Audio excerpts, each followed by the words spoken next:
Hello everyone, day 2 of fabric painting basics இன்னைக்கு paints பத்தி பார்ப்போம். Fabric paintingல mostly யூஸ் பண்ணுற கலர்ஸ் வந்து ஃபெவிக்ரில் கம்பெனியும் கேமல் கம்பெனியும். ஃபெவிக்ரில்ல வந்து சாஃப்ட்னு போட்டு வரும், இன்னொன்று வந்து ஃபெவிக்ரில்ல வந்து அக்ரிலிக் கலர்ஸ்ன்னு போட்டு வரும். இந்த அக்ரிலிக் கலர்ஸ்ன்னு போட்டிருக்க லிட் எல்லாமே ஒயிட்டாக இருக்கும், சாஃப்ட்னு போட்டிருக்கிறது எல்லாமே ப்ளூ கலராக இருக்கும். இந்த சாஃப்ட்னு போட்டிருக்க கலர்ஸ் எல்லாமே எக்ஸ்க்ளூசிவாக ஃபேப்ரிக் பெயிண்டிங்குரியது. ஆனால் நம்ம அக்ரிலிக் கலர்ஸும் யூஸ் பண்ணலாம். இதுக்கு ரெண்டு டிஃப்ரென்ஸ் என்னென்னா, இந்த சாஃப்ட்ன்றது கொஞ்சம் வந்து பெயிண்ட் வந்து தின்னாக இருக்கும், அக்ரிலிக் வந்து இன்னும் கொஞ்சம் திக்காக இருக்கும். நெக்ஸ்ட்டு கேமல் கம்பெனி கலர்ஸ் எல்லாமே கீழே பேஸ் வந்து ஸ்கொயர் ஷேப்பில் இருக்கும். நீங்கள் டிஃப்ரென்ஷியேட் பண்ணுறதுக்காக சொல்கிறேன், இதெல்லாமே ஸ்கொயர் ஷேப்பில் வரும். இதுலேயும் நிறையா கலர்ஸ் போடுறாங்க. இது இண்டிவிஜுவல் கலர்ஸாக நம்ம தனித்தனியாக வாங்கிக்கிடலாம். இது எல்லாமே metallic colours and shimmer shades. இது எல்லாமே ஷைனிங்காக இருக்கும்.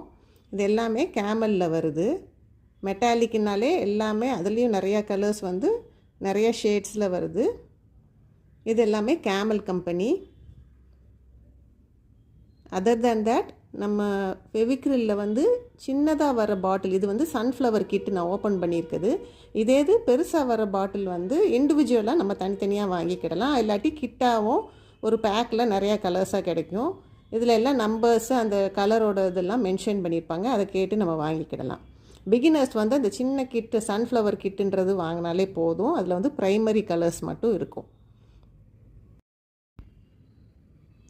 இப்போ இதில் காட்டுறது எல்லாமே கேமல் கம்பெனியோட மெட்டாலிக் கலர்ஸில் இருக்க டிஃப்ரெண்ட் ஷேட்ஸு. இது எல்லாமே கொஞ்சம் ஷைனிங்காக இருக்கும். நமக்கு வந்து ஹைலைட் பண்ணுறதுக்கு பெயிண்டிங்கில் அதுக்கெலாம் யூஸ் பண்ணிக்கிடலாம்.